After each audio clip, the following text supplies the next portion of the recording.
जय श्री कृष्णा। स्वागत है आपका सारथी त्रिशला के साथ। कैसे हैं आप लोग? कैसे हैं घर में सब? ज़रूर बताइएगा।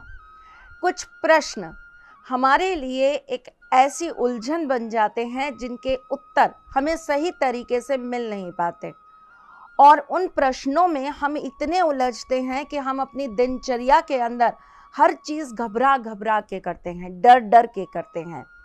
इसी प्रश्नों की लिस्ट में एक प्रश्न पूजा को लेकर आता है। बहुत सारे लोग इस बात से ही भयभीत रहते हैं कि पूजा का सही तरीका क्या होता है, पूजा में यूज़ करने वाली सामग्रियों का हमें क्या करना चाहिए, पूजा की सामग्रियाँ किस प्रकार लानी चाहिए और उसके लिए हमें क्या क्या चीज़ों को ध्यान में रखना चाहिए। बातें बहुत सारी होती हैं, इसीलिए मैं आपको एक एक करके उनके उत्तर देने की कोशिश करती रहती हूँ। तो आज भी आप ही के आए हुए एक प्रश्न का उत्तर दे रही हूँ। आपने मुझसे पूछा कि जो रुई की बत्ती हमारे दिए में बची हुई रह जाती है उसका हम क्या करें। एक प्रश्न मेरे पास आया कि हमें कौन से दिन कौन सा दिया जलाना चाहिए, किस बत्ती को किस दिन दिए में लगाकर हमें भगवान की पूजा करनी चाहिए। पूजा की बत्ती और दीपक को लेकर इतने सारे सवाल थे, तो मुझे तो आपके सामने जवाब लेकर आना था ही। आज आपके इन सारे सवालों के जवाब दूंगी, लेकिन इससे पहले आपको ये बताऊंगी कि मैं कौन हूँ। मैं आपकी एस्ट्रोलॉजर हूँ, वास्तुशास्त्री हूँ, चेहरा भी पढ़ती हूँ, आवाज़ भी पढ़ती हूँ और हाथों की लकीरें भी पढ़ लेती हूँ। चूँकि आपकी सारथी हूँ, इसीलिए आपको जीवन का सार देने चली आती हूँ। सोमवार के दिन घी का दीपक जलता है और घी के दीपक की बत्ती जो होती है वो फूल वाली होती है, या फिर आप 5 बत्तियों वाला दीपक उस दिन प्रज्वलित कर सकते हैं। मंगलवार के दिन आप लंबी बत्ती का दीपक जला सकते हैं। आप चाहें तो चमेली के तेल का दीपक भी अपने घर के अंदर प्रज्वलित कर सकते हैं, नहीं तो घी का दीपक आप लगा सकते हैं। बुधवार के दिन आप गोल यानी कि फूल वाली बत्ती को ही अपने घर के मंदिर में प्रज्वलित करेंगे और काय का दीपक लगाएंगे? घी का। गुरुवार के दिन आप लंबी बत्ती घी के दीपक में लगा सकते हैं और साथ में इसके अंदर चुटकी भर हल्दी भी डाल सकते हैं। चाहे तो आप केसर की पत्तियां भी डाल सकते हैं। शुक्रवार के दिन रुई की बत्ती की जगह आप मोली की बत्ती का इस्तेमाल कर सकते हैं और लंबी बत्ती लगा सकते हैं। आप एक मुखी ही बत्ती का यूज़ करेंगे, मतलब एक ही बत्ती लगाएंगे। शनिवार के दिन आप घर के अंदर तेल की बत्ती लगा के पूजन कर सकते हैं और लंबी बत्ती लगाकर आप पूजन कर सकते हैं। अगर आप घी का दीपक प्रज्वलित करते हैं तो उस दिन आप 2 मुखी दीपक भी अपने घर के अंदर प्रज्वलित कर सकते हैं। बत्ती लंबी ही होगी। अगर आप उस दिन किसी पेड़ के नीचे, जैसे कि पीपल के पेड़ के नीचे या तुलसी जी के पेड़ के नीचे आप कोई दीपक रख रहे हैं, चाहे वो तेल का है चाहे वो घी का है, तो आप 4 मुखी रख सकते हैं। मंदिर में जाकर आपको एक मुखी ही दीपक प्रज्वलित करना है। रविवार के दिन आप भैरव बाबा के मंदिर में जाकर 3 बत्ती का, 5 बत्ती का, 7 बत्ती का या 9 बत्ती का दीपक प्रज्वलित कर सकते हैं। आप चाहें तो आप तेल का दीपक लगा सकते हैं और आप चाहें तो आप घी का दीपक भी लगा सकते हैं। रविवार के दिन घर के अंदर आप फूल बत्ती को ही लगाएंगे और घी का दीपक ही प्रज्वलित करेंगे।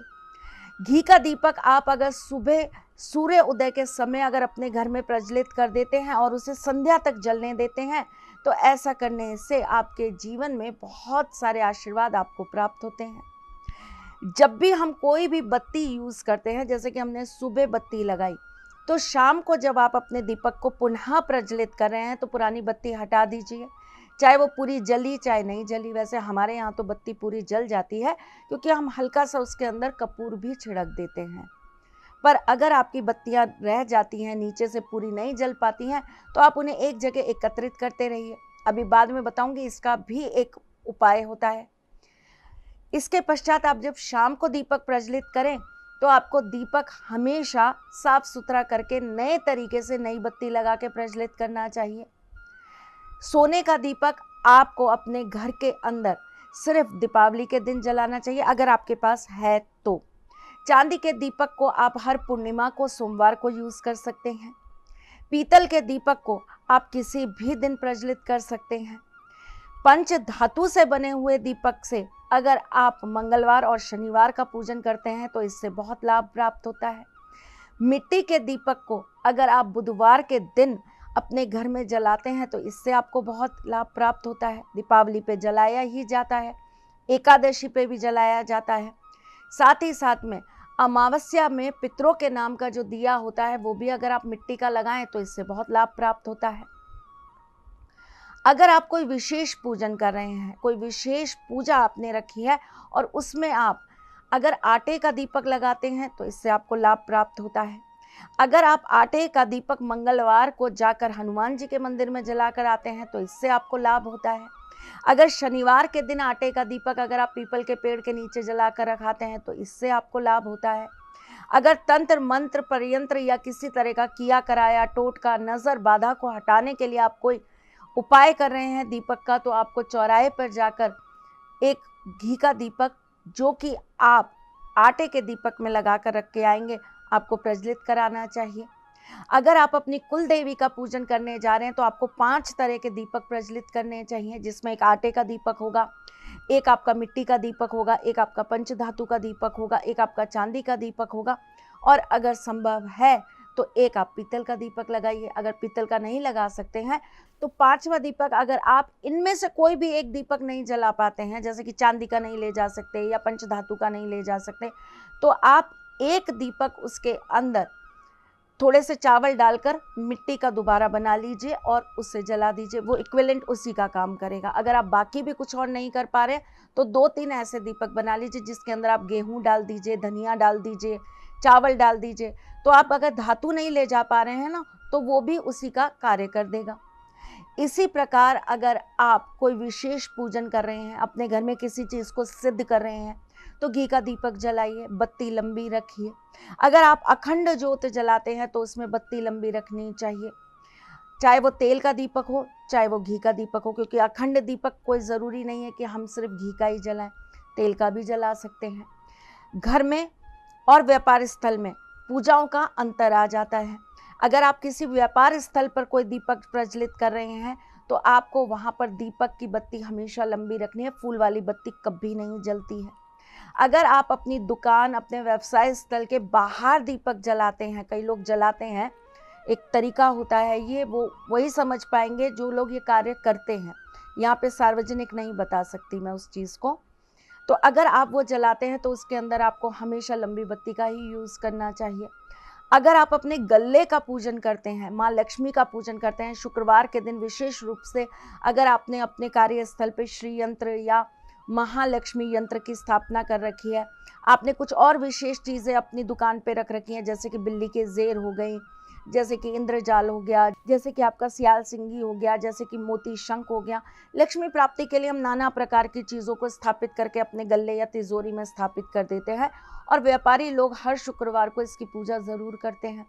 तो अगर आप इन चीज़ों की पूजा कर रहे हैं तो आपको घी का दीपक जलाना चाहिए, चांदी के धातु में चांदी का दीपक होगा, घी का दीपक होगा और बत्ती इसमें जो लगेगी वो फूल वाली लगेगी।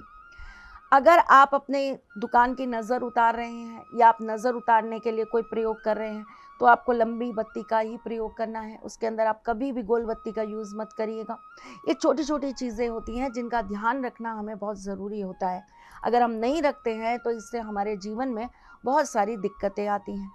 कई लोगों को मैंने देखा है, वो लोग बत्ती से जब बच्चे की नज़र उतारते हैं तो उसमें भी गोल बत्ती यूज़ कर लेते हैं, घी से के दीपक से भी उतारने की कोशिश करते हैं, मतलब घी की बत्ती से भी उतारने की कोशिश करते हैं। नहीं, नज़र हमेशा तेल की बत्ती से उतरती है और लंबी बत्ती ही होनी चाहिए, उसी से उतरेगी। कुछ चीज़ों की कुछ विशेषताएं होती हैं, इनको हमेशा आपको ध्यान रखना चाहिए। आपके घर के मुख्य द्वार पर अगर आपने गणपति विराजमान कर रखे हैं और आप अगर बुधवार के दिन, वैसे लगाना चाहिए हर इंसान को अपने घर के मुख्य द्वार पर बुधवार के दिन एक दीपक ज़रूर प्रज्वलित करना चाहिए सुबह के समय। ऐसा करने से ना घर के अंदर कभी भी विघ्न बाधाएं प्रवेश नहीं करती। ये भी एक उपाय है, आज नहीं बताया है तो अब बता दिया, इसको ध्यान रखिएगा। तो आपको जो है गणेश जी को प्रवेश द्वार पे जो दीपक प्रज्वलित करना है वो हमेशा घी का होना चाहिए और मिट्टी का होना चाहिए, वहाँ धातु का यूज़ मत करिए। अगर आप कभी भी कोई भी ऐसी चीज़ कर रहे हैं जिसको आप सिद्ध करना चाहते हैं, जैसे कि आप कोई मंत्र सिद्धि कर रहे हैं या आप किसी पाठ को सिद्ध करना चाहते हैं, आप कोई भी चीज़ एक पर्याप्त मात्रा में उठा रहे हैं, कोई मंत्रोच्चारण है जिसे आपने कह दिया मैं 1.25 लाख करूँगी, मैं 2.5 लाख करूँगी, मैं 5 लाख करूँगी, इस तरीके से कर रहे हैं, तो दीपक जो होते हैं वो साक्षी होते हैं हमारी पूजा के, एक साक्षी होते हैं हमारे और हमारे ईश्वर के बीच होने वाली उस क्रिया के। तो उन दीपक को साक्षी रखने के लिए उनकी अपनी एक विशेषता होनी बहुत ज़रूरी है। तो जब भी आप इस तरह की कोई सिद्धि करें या आप इस तरह की किसी चीज़ को सिद्ध करने की कोशिश करें, आप किसी मंत्र को सिद्ध करने की कोशिश करें, लोग हनुमान चालीसा उठाते हैं, वो पढ़ते हैं, लेकिन उनको ये पता नहीं कि हनुमान चालीसा को जब हम पूजा करते हैं, हम जब पाठ करते हैं, दुर्गा चालीसा करते हैं, गणेश चालीसा करते हैं, कोई भी चालीसा जब हम करते हैं या हम 22 दिन का सुंदरकांड उठा लेते हैं, 40 दिन का सुंदरकांड उठा लेते हैं, जब हम ऐसी कोई चीज़ को उठाते हैं, जब हम अपने प्रभु को उसको समक्ष रख रहे होते हैं, 9 दुर्गा के जब हम व्रत रख रहे होते हैं, तो हम 9 दिन पाठ करते हैं। कई लोग तो अखंड ज्योत रखते हैं, कई लोग नहीं रख पाते हैं।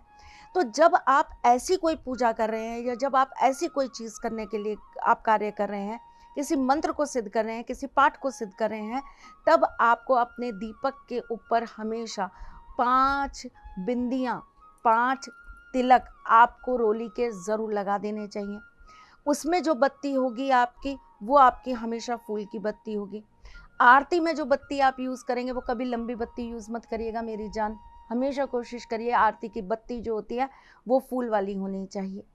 छोटी छोटी बातें हैं, कुछ रह गई हो तो कमेंट करिएगा, मैं अगली बार ज़रूर आपको बताऊंगी। अब आपको विशेष चीज़ बताती हूँ कि पूजा में बची हुई बत्तियों का क्या करना चाहिए।